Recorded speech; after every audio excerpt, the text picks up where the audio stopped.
So continuing our conversation about, how to reduce the impact of running on the pelvic floor, rather than saying no, don't run when a client's experiencing symptoms of pelvic dysfunction, is there a third option beyond quitting running or ignoring it and carrying on?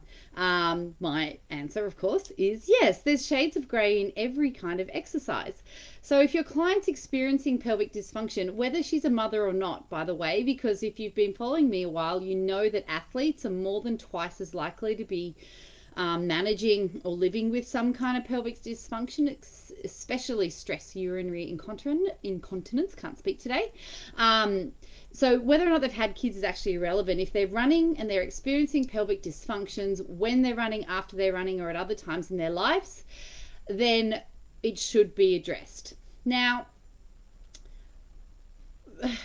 sometimes the pelvic dysfunction, especially during running, especially stress urinary incontinence, happens because the weight of your organs are accelerating down with gravity onto your pelvic floor. So every step you take, you've got this little boom, like reverb of your organs, and it puts pressure on the pelvic organs and on the pelvic floor muscles. And if they're not strong enough to withstand that kind of bouncing off of them,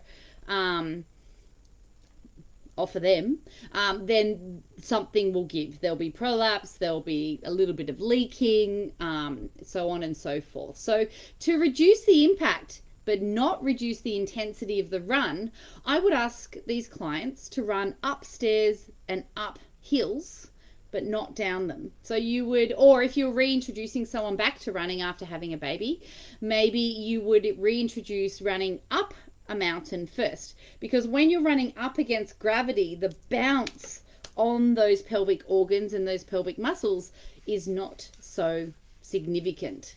So before attempting running on the flat, before attempting sprints of any sort, go through a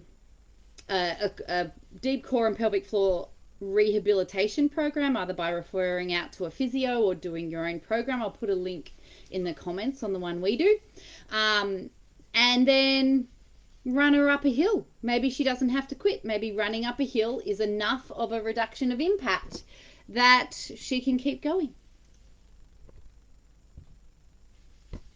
That should be ended. Oh my God.